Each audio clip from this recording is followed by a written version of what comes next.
আর লাগে যাব সেই দেশে, আমি তোমার লাগে যাব সেই দেশে, দিতে নব পরিচয়।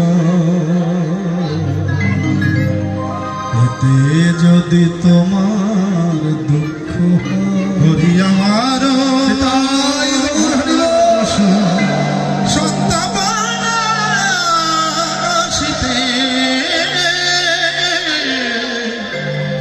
এতে যদি তোমার দুঃখ ভক্তের বাসনা ভক্তের মতো হতে হয়। ভক্ত কখনো আনবাঞ্ছা করে না।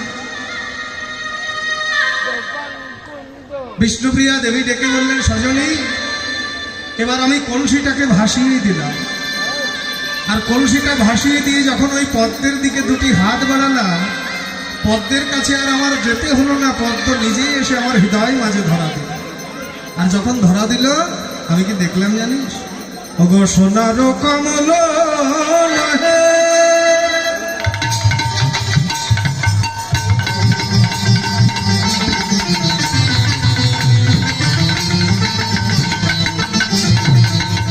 দেখলাম সোনার মানুষ এক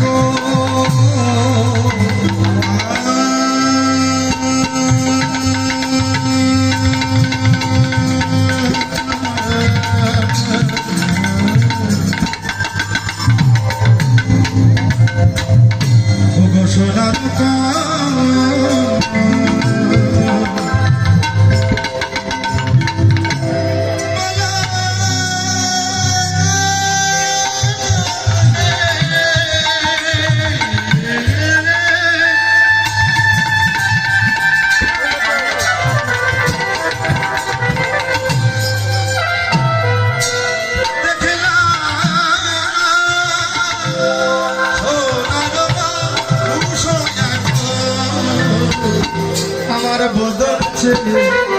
আমার বদন চেয়ে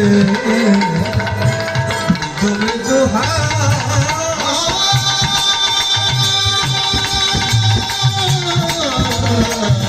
বদন চেয়ে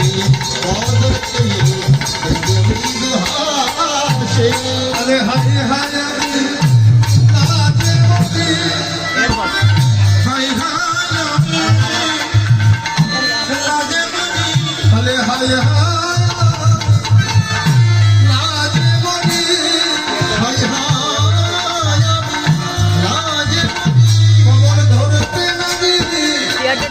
ছাড়তেও নারী হাই হাই আমি লাগে মরি কমল ধরতে নারী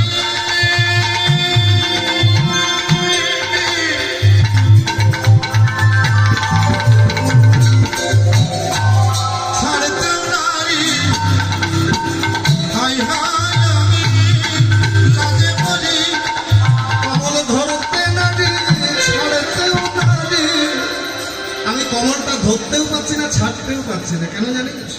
বলে আমি হলাম তোমার ধরতে নারী ছাড়তে নারী, বলে আমি হলাম নারী বলে আমি হলাম বলে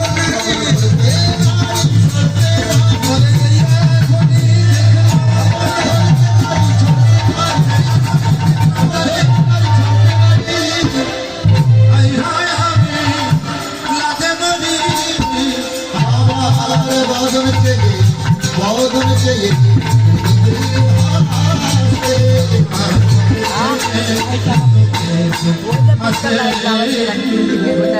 কাঞ্চনা এতক্ষণ ভাবছিলাম, যখন ওই পদ্মটা হৃদয় মাঝে ধরা দিল আমি দেখলাম ওটা সোনার পদ্ম নয়, সত্যি একটা সোনার মানুষ। তা মানুষের সঙ্গে পদ্মের তুলনা কি করে হয়? বাবা দেখবেন আমরা যারা নদীতে বা পুকুরে স্নান করতে যাই, অনেকেরই সাঁতার দেওয়া অভ্যাস আছে। কি বাবা আছে না? যারা সাঁতার জানে, সাঁতার অনেক রকমের হয়, ডুব সাঁতার হয়, চিৎ সাঁতার হয়। তো যারা চিৎ সাঁতার দিয়ে স্নান করে, এই চিৎ সাঁতারের বিধান হলো গলার নিচের অংশটা জলে ডোবানো থাকে আর শুধু বদনটাই জলের উপরে ভাসে। হরি নামের খেলা শেষ করে গৌর হরি সুরধরি গঙ্গার ঘাটে ওই গঙ্গার জলে নেমে চিত শতাব্দী স্নান করছে, গলার নিচের অংশটা জলে ডোবানো আর শুধু বদনটাই জলের উপরে ভাসছে। নদিয়া নাগরী তীরে দাঁড়িয়ে দেখতে পাচ্ছে, আর ওই সময় ওই অস্তগামী সূর্যের কিরণ এসে পড়েছে গৌরাঙ্গের বদন কমলে। নদিয়া নাগরী তীরে দাঁড়িয়ে দেখছে যে কোনো মানুষ নয়, যেন একটা সোনার পদ্ম সুরধনী গঙ্গা জলে ভাসছে। কাঞ্চনা ডেকে বলছে, আরে বিষ্ণুপ্রিয়া, তুলনা আমি আর কি করবো, তুই তো করে দিলে, কিসের সঙ্গে? এই যে বললি সোনার পদ্ম, তাহলে সোনার সঙ্গে তো গৌরের তুলনা হয়। বিষ্ণুপ্রিয়া ডেকে বলছে, কাঞ্চনা, তুই সোনার সঙ্গে গৌরের তুলনা করছিস? আচ্ছা, সোনা কখনো হাত দিয়ে ধরে দেখেছিস? বল তো শক্ত না নরম? সোনা আছে নরম। ও এরা, এই যে তোমরা তো সোনা টোনা পড়ো, তা সোনা শক্ত না নরম? নরম নরম। ঠিক বলুন, সোনা শক্ত না নরম? নরম নরম। হাতে কানে কাজ, একটু আঙুল দিয়ে টিপ দিলেই তো বোঝা যায় যে শক্ত না নরম।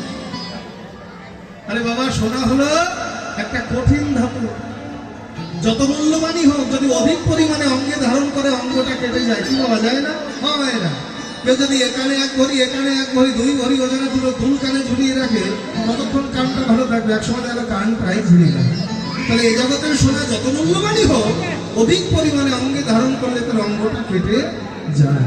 কিন্তু আমার গৌর সোনা, একবার যদি কেউ ভালোবেসে হৃদয় মাঝে ধরতে পারে, অঙ্গটা কাটা তো দূরের কথা, সংসারের ঘাত প্রতিঘাতে পড়ে যদি কারো হৃদয়টা ভেঙে চুরমার হয়ে যায়, এই ভাঙা হৃদয় নিয়েও যদি কেউ গৌর সোনার শরণাগত হয়, আমার গৌর সোনা তার ভাঙা হৃদয়টাকে আবার জন্মের মতো জুড়িয়ে দেয়।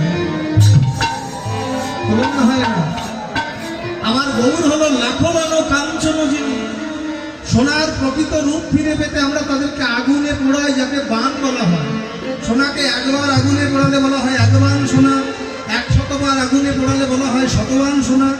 ঠিক তেমনি লক্ষ লক্ষ বার সোনাকে আগুনে পোড়ালে তার যে জ্যোতির প্রকাশ হয়, আমার গৌরাঙ্গের অঙ্গ কান্তি যেন সেই জ্যোতিকেও তার মানে তুলনা দেওয়া যায়। শুধু তাই না, আরো একটা কথা বলি, তুই যে সোনার কথা বললি, আচ্ছা সোনার ভরি কত জানিস? কত ভরি? কত? 1.5 লাখ? 2 লাখ টাকা কেজি? 2 লাখ হয়ে গেছে? ভাগ্যিস ওই দোকানে আমাদেরকেও যেতে বলেন, 1 কেজি দাম 2 লাখ টাকা। হ্যাঁ, তোর বাড়িতে গোটাও সোনা। এই যে তাহলে 2 লাখ টাকা যদি 1 ভরি সোনার দাম হয়, কেউ যদি 2 ভরি ওজনের একটা সোনার হার গলায় দিয়ে বর্তমান জামানায় অন্ধকারে হেঁটে যায়, কি গো, হয় তার গলাটাই যাবে, না হয় হাতটাই যাবে। তাহলে এই জগতের সোনাকে ভালোবাসলে তার মরণের ভয় থাকে, কিন্তু গৌর সোনা ভালোবেসে যদি কেউ হৃদয়ে ধরতে পারে, তাহলে তার আর মরণের ভয় থাকে না রে।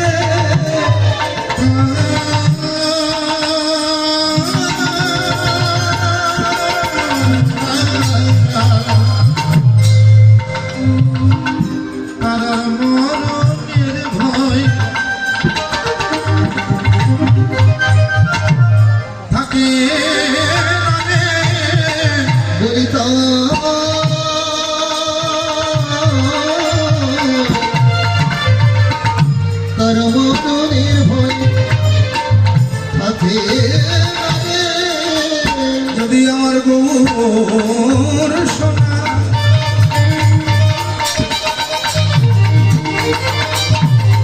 গৌর সোনা হৃদয়ে ধরে,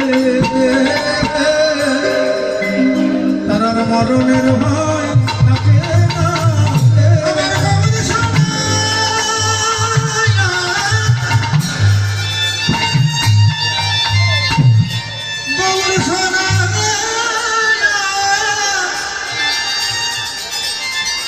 যদি কেউ হৃদয়ে ধরে,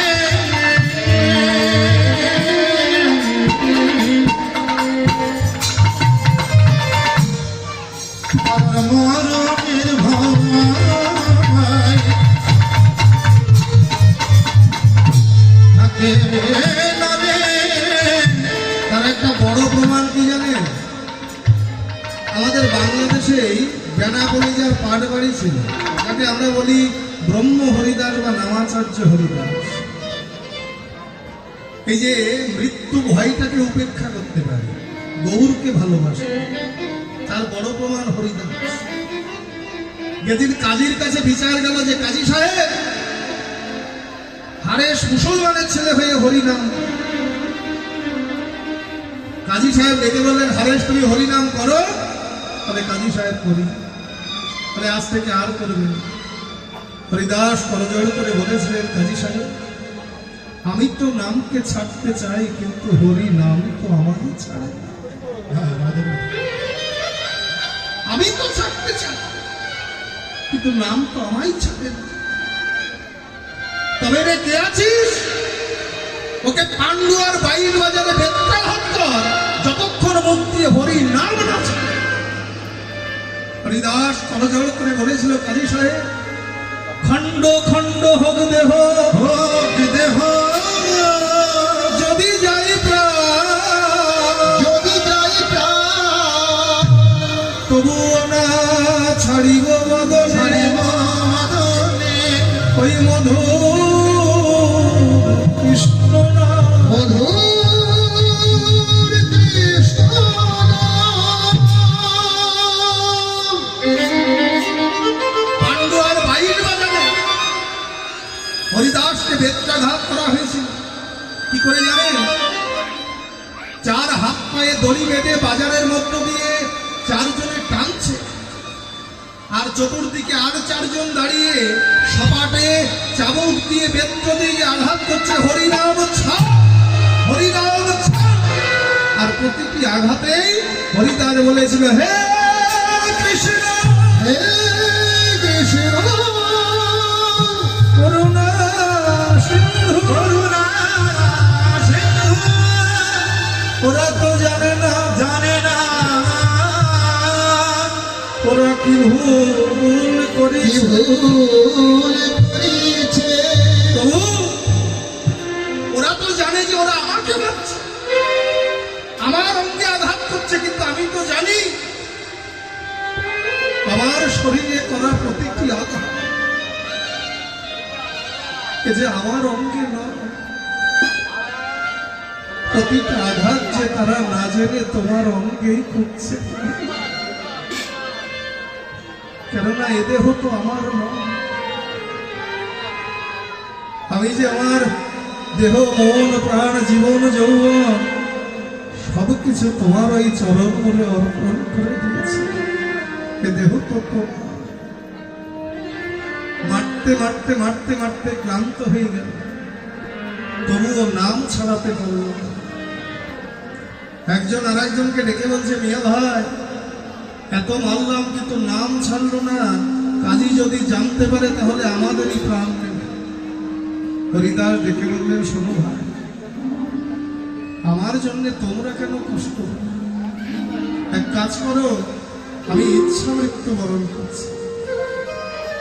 তোমরা কাজীর কাছে গিয়ে বলো যে তোমাদের আঘাত সইতে না পেরে হরিদাস প্রাণ ত্যাগ করেছে।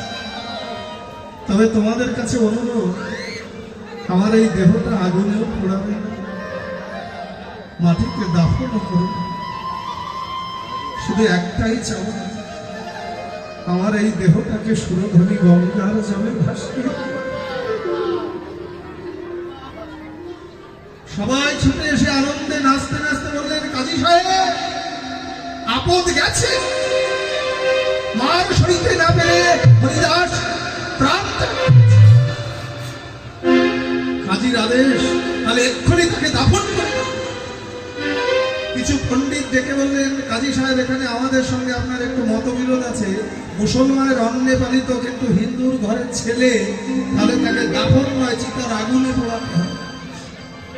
প্রহরীরা ডেকে বললেন, কাজী সাহেব এতক্ষণ আপনার সব কথা শুনেছি, কিন্তু এবার আমরা যে কথাটা বলবো সেটা আপনাকে রাখতে হবে। কি কথা?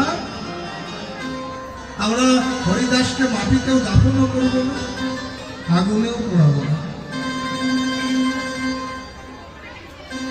আমরা হরিদাসের দেহটাকে সুরধনী গঙ্গার জলে ভাসিয়ে দেব। এই যে হরিদাসের দেহটাকে গঙ্গার জলে ভাসিয়ে দিল, আর সেই দেহটা ভাসতে ভাসতে ভাসতে ভাসতে চললেন কোথায়? শান্তিপুরের ঘাটে। হঠাৎ করে অদ্বৈত ঠাকুর শ্রবণ মূলে শুনতে পেলেন কে যেন গঙ্গার জলে ভাসতে ভাসতে আসছে, আর মৃদু মন্দ স্বরে গাইছে, কৃষ্ণ কৃষ্ণ কৃষ্ণ হে কৃষ্ণ কৃষ্ণ কৃষ্ণ কৃষ্ণ কৃষ্ণ কৃষ্ণ হে কৃষ্ণ কৃষ্ণ কৃষ্ণ হে কৃষ্ণ কৃষ্ণ কৃষ্ণ কৃষ্ণ কৃষ্ণ কৃষ্ণ কৃষ্ণ কৃষ্ণ কৃষ্ণ হে কৃষ্ণ কৃষ্ণ কৃষ্ণ হে কৃষ্ণ কৃষ্ণ কৃষ্ণ হে কৃষ্ণ কৃষ্ণ কৃষ্ণ কৃষ্ণ কৃষ্ণ হে কৃষ্ণ কৃষ্ণ কৃষ্ণ হে।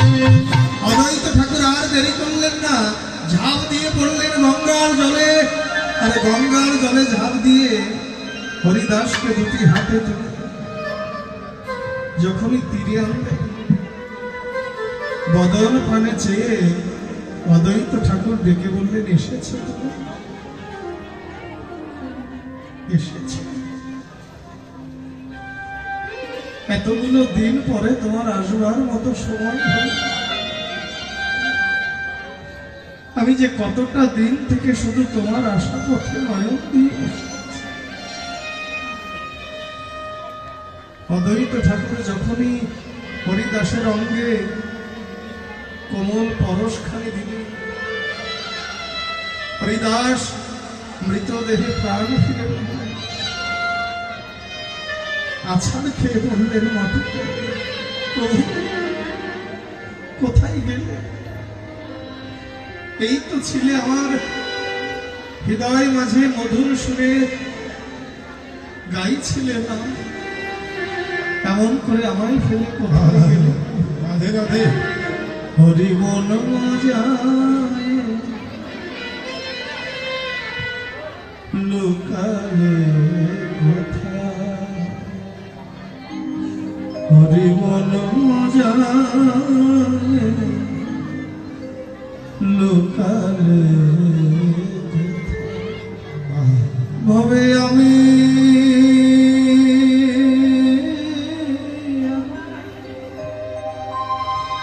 ভবে আমি একা দাও হে দেখা প্রাণ সখা রাখো হরি মন বাজাই লোকালে কোথায়, বলে আমি কোথায় গেলে গৌর তোমায় পাবো? আমি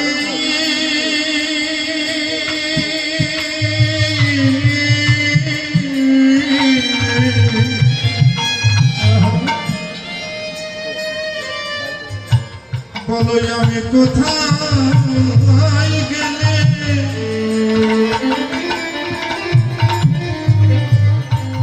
গৌর আমি তোমায়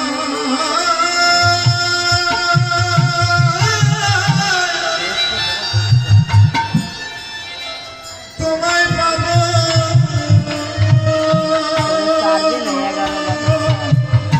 প্রভু তুমি আর আমি লিখি 29%।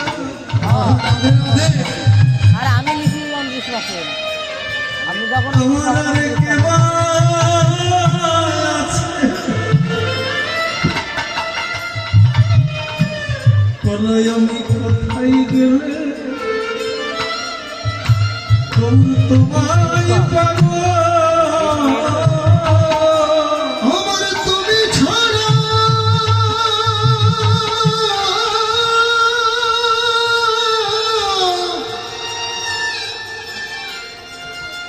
কে বই আছে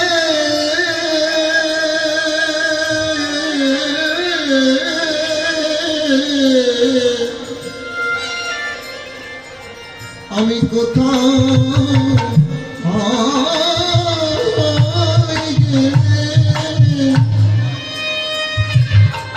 প্রভু তোমার